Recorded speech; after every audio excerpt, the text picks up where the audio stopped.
Yo, yo, yo, what's the deal? It's Dynamite the Bar Guy back. Another episode, you know what I mean? This is Kane Bearing Gifts 2 recap, man. So let's just jump right into it, man. It was a good night. It was a good night for the ladies. Definitely the ladies came to work, you know what I'm saying? Like I'm going into the event. I had the men, all the Codys beating all the Wodies. I think the one of the Wodies might have got a win tonight, man. So I'm gonna just start with Chilla Jones and Vixen, man. They had a lot of dope bars, a lot of dope angles.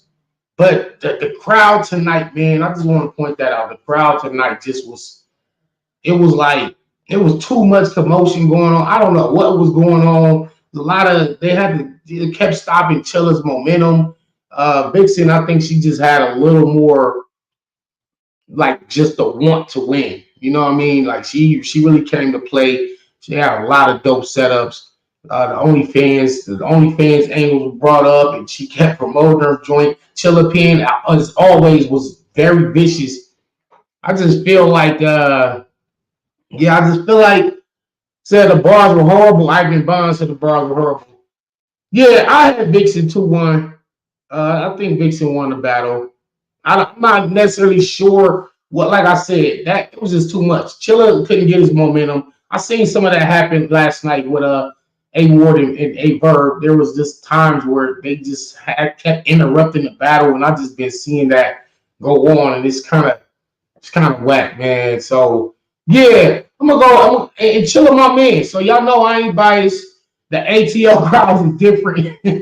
Yeah, that's the crazy part, man. So I feel like Chilla, he was very slick and a lot of dope rapping, a lot of dope schemes, but he just couldn't really deliver it the way he wanted to. He was like, yo, I ain't finna, no, I can't do it like this. Yeah, I got, he just stopped. And so that was happening a lot in the second and third round. Even during Vixen's round, it was going on like that. But like I said, Vixen won this battle 2-1. When we get to the other Cody versus Wody battle, the one that we probably was anticipating the most is Jazz, the rapper, versus Rum Nitty. And they really put on a show. They put on a show, man. Rum Nitty comes out, so many dope bars. You already know how he just comes out with the magenta flips. He had bars about the he had the pomegranate, bars about beet, the turnips. You ever seen a magenta vegetable? He just had so many dope bars, and I was like, yo, yeah. And considering that Rum Nitty just got finished battling Ace Amin in what was perhaps battle of the night at Summer Madness, to come a week later and have 3 new rounds, no choke, no stumble. The man really is on a mission to repeat champion of the year. Jazz comes out her first round. I had Jazz winning that first round, man, kind of clear. Like, no bullshit. You already know I'm EFB, but we call it down the middle. She really came to play. Jazz really had the intensity, and she stepped her punching up. She really stepped her punches up. She had some nice lines, like individual one-liners. And, I feel like, okay, she's going to try to angle him. And, like, she punches with the angle, but she was, like, keeping up with him punch for punch in that first round and actually beat him in the first round. So I'm like, okay, I just said, like, I just seen Chilla, I don't know if he just was frustrated or whatnot, but like, damn, Vixen just won. Like, is this about to be another one of those? So second round, Rum Nitty comes into true form, true fashion, and just hits Jazz with a barrage of punches and some nice Jazz flips that we haven't heard before. Every show, every episode gonna start with Jazz. Like, hey Arnold, there's so many dope original Jazz bars. Nitty is one of the masters of taking a name or a flip and making new material out of it, no matter how many people has already tried or did their best. You know what I'm saying? My man Traumatos, man. Y'all gonna see Traumatos tomorrow. Traumatos versus Innovate going down live on the channel. So y'all check that out. 6 p.m. on the West Coast time, 9 p.m. Eastern. Y'all check out that dope one rounder. These new talented MCs are about to do their thing. So yeah, Nitty like really felt. I feel like he came into his alien format in that second round, and I felt like he had to. He knew he had to because I felt like he felt like she won that first round. He was like, "Oh shit, I didn't know she was about to. I didn't know she was about to do this." So he was like, "All right, let me stop playing." And then he showed her. He showed her why he's who he is. And Jazz second round was actually firing well.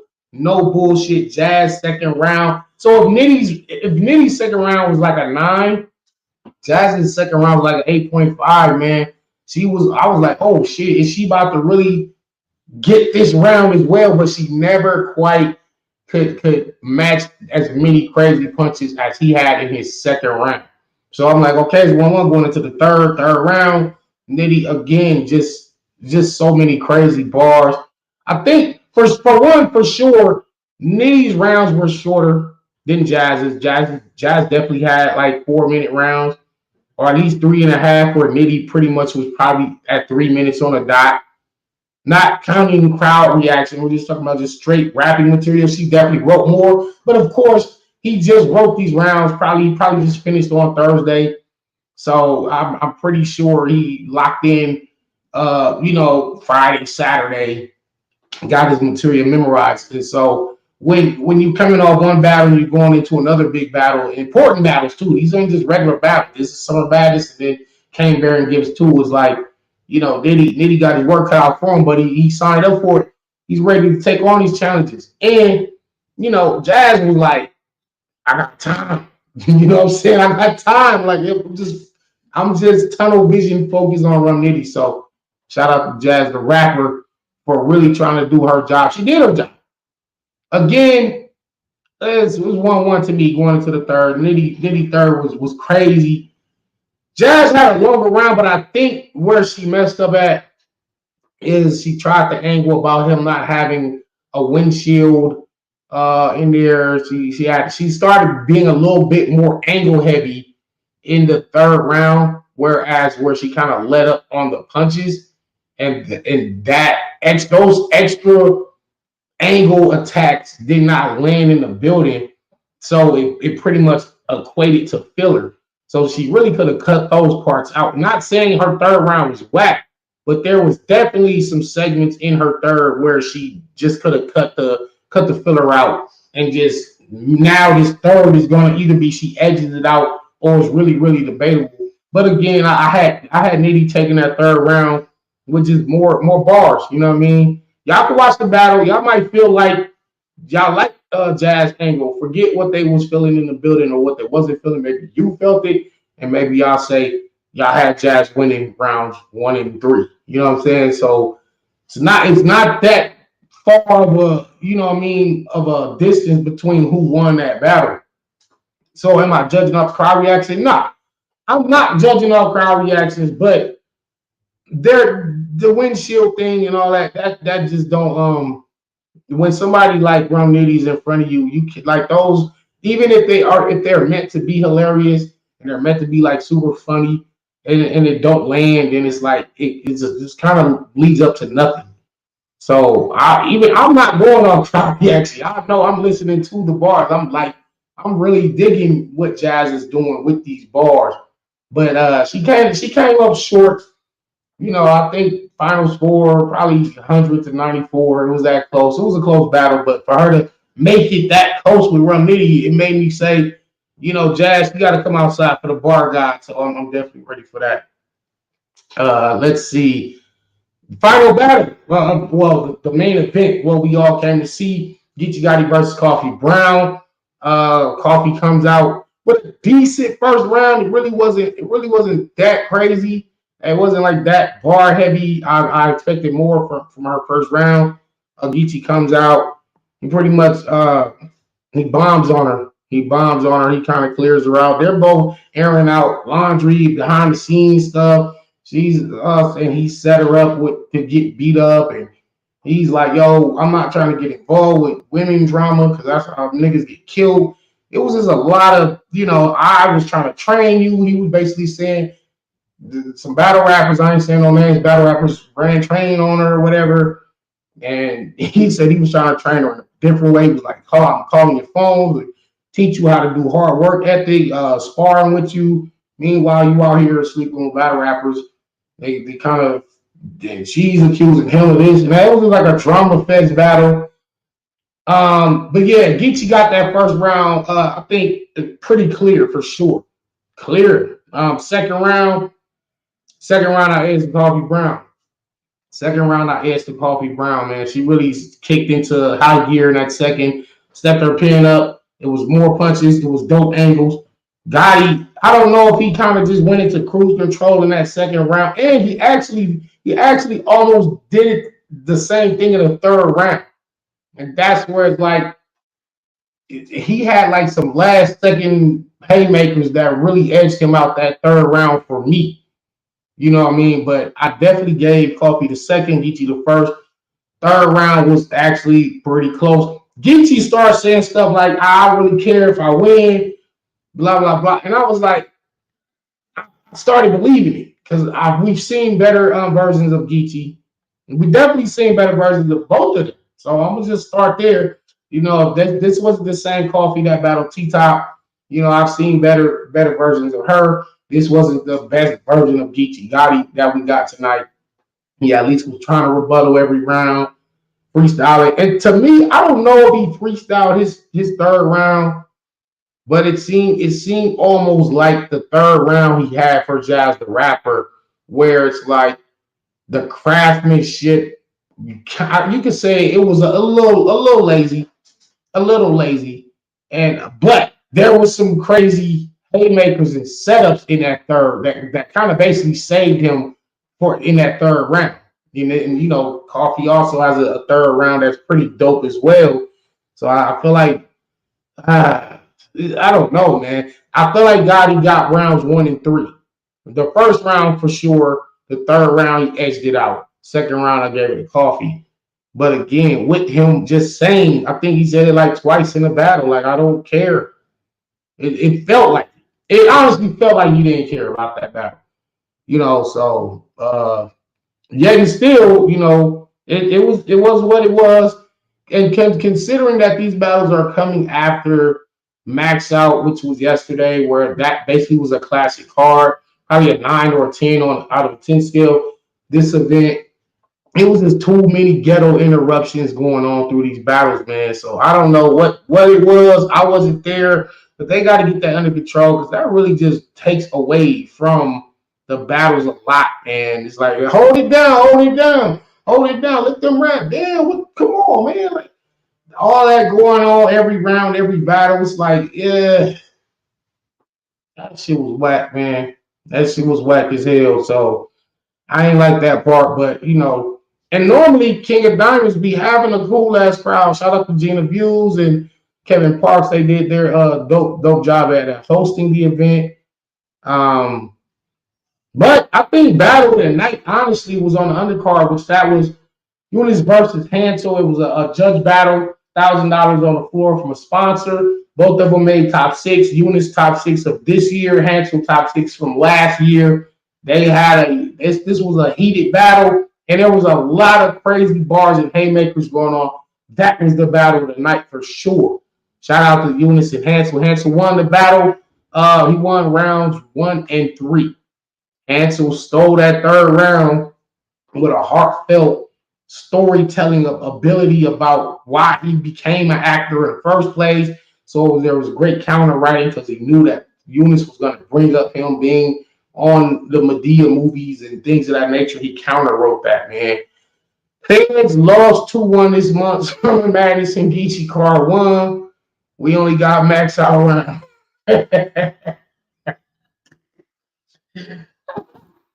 Yo, yeah. See, okay, I feel you. This card though, I don't think it was like the bars. It was just the environment too, the background scenario that kind of messed this one up. I really can't speak on some magic, man. They was in the strip club, bro, on Labor Day weekend. Like, right? What do you expect, right? What do you expect? I feel it. You right, G-Roll. Like I don't know. Maybe that just wasn't the. Maybe that wasn't the move. Maybe that wasn't the move. This part was 6.5 to 7. 6.5 to a 7 out of 10. It definitely was nowhere near the level of Max Out. Again, the best battle on the card came from the undercard, followed by followed by Rum Nitty and Jazz the Rapper. That was the second best battle on the card. Again, like Coffee and Geechi. There were moments in that battle. There were moments from both of them. They both had some haymakers and some dope bars, some dope writing, clever material. But honestly, that wasn't the main event that I was looking forward to. It wasn't the main event that it didn't live up to it. It was what it was, man. I know it's a whole long battle rap weekend. I ain't trying to make no excuses for them, but it's a long battle rap weekend, man. He said the card was a 5. He ain't so G-Roll said, yo, he ain't even gonna hold niggas up. 5. J2 said it was Pride weekend in Atlanta. Maybe the freaks came out, everybody was tired. Yikes, yikes, yikes. Hey man, whatever. Whatever. You know what I mean? I'll get on like I'll get on, man. But I don't know, man. Car was all right, man. Said the car was a 4. Oh, well, there you have it, folks. The fans are the fans are talking. You know, Danny, I'm trying to be generous and say 6.5, maybe a 7, considering the undercard. The main events outside, you know, like I said, Nitty and Jazz did their job, and you know, Chilla and Vixen was decent. It was a decent battle. Coffee and Gotti being the last battle, like a lot of the energy felt like it was out of the room. It felt like the battlers did like Geechi didn't. He wasn't rapping with no the power and intensity that he really normally can. You know, like if you watch Geechi versus Sir and then go back and watch Geechi versus Coffee, it's like it's two different Gottis up there. It's like Gotti was basically. It felt like I'm just get through these 3 rounds just to I'm gonna talk some shit to her, get through these rounds, and then get locked in for this easy to block captain back. To me, honestly, that's how I feel. You know, Geechi my bro. I keep it real. It does feel like this battle was not a priority. And he said, I mean, it's not me. It's not just me saying that. Even though he didn't have to say it. I felt it. I'm sure y'all seen it. Y'all was like, this look like he just coasting through this. Like, so yeah, it obviously this wasn't a high priority for him. Obviously, the easy to block captain battle going down September 16 on Chrome. That's the super mega fight that we all been waiting on. So I think he just wanted to kind of get this one out the way so he could really just get back home, lock in, get in the dungeon, put that pencil to paper, start memorizing and rehearsing. And I think that's really what it boils down to with this battle. So sometimes I do it. I do it myself too. Like I be feeling like that be the effect of having, you know, big battles or a lot of battles back to back. Sometimes you might prioritize one over the other. You know, me, I try to give 100% every battle. I try to, but I do know that sometimes some battles actually mean more to me personally. Some battles will just be like, all right, this is work. I'm gonna go get on a show, but this is work. The other ones would be like, oh, this is a personal mission. So I know there's a difference. And obviously this one, it was just like work. It wasn't no personal mission, even though that's pretty much how it came across when they announced it. Once they announced Geechi and Coffee, it was like, oh, everybody's going crazy. It's like, yeah, this gonna be crazy. They gonna air out all kind of dirty laundry and this and that and the third. And so I was like, yeah, this is a personal mission for Geechi. But then after watching it, I realized that it seemed like maybe it was just, I don't know, was it a favor? Was he looking out? I don't know. I don't know. I gotta call. I gotta call him and figure it out. Because with the beef that they had, it don't seem like he would be battling her to do a favor for her and give her a big look. Unless I mean, I don't think they cool behind the scenes, and they just was trying to build this up as a grudge to sell tickets and pay per views. It does feel like a real beef, um, but I don't know. Y'all said it was a five. Y'all went. My man said it was a four. I really don't know. I can't call this one, man. Like I'm still say 6.5 because you can't take away from what the undercard did. Can't take away from Jazz and Nitty. And Geechi and Coffee did have some bars. They did have. It wasn't like they stunk the building up. But I think going after Max out, it's like, yeah. If you ain't on that level, then just what I mean. I don't know. Go hard or go home. That's what they say, right? If you ain't rapping like how they was rapping yesterday on Max Out, then anything else, the fans can clearly tell. Like you can't, like the fans, like you can't fool these people out here, man. These people be like, nah, I know what I just seen yesterday from everybody. So when these battlers are on stage and it's not the same energy, it ain't the same level of excitement. It don't seem like everybody was caring as much as the battlers did yesterday. Then it feels like you know. And then of course there were the outside interferences that kind of took away from these battles, man. Even like through all of them, so it was kind of whack, man. Like that's what hurt this card for real. That's what hurt this card. But hey, we had a dope weekend of battle rap regardless. You know what I mean? Yeah, they said we. My man said we was 2-1. So Max out wins the weekend. So we got to look forward to the next events, man. The trenches going down. Philly versus New York. Shout out to Easy Gutter City Crown 23 event going down September 16th. I think we got A Ward and Charlie Clips on that card as well. A few other dope battles. I got some announcements coming pretty soon too. So shout out to all my opponents. But yeah, Bar God's gonna be back outside, man. Listen, I done had me a couple months off. This been great. I've been chilling. You know what I'm saying? I've been chilling, man. But now it's time to get back to killing. So I will see y'all tomorrow. There's more content on the way. Infinite content. And this is Danny Myers. Parallel Convos, NBS Universe. Follow the show at NBS Central on Apple Podcast and Spotify. Just again, tune in. So much dope content on the way. And I got a few surprises for y'all as well. Peace.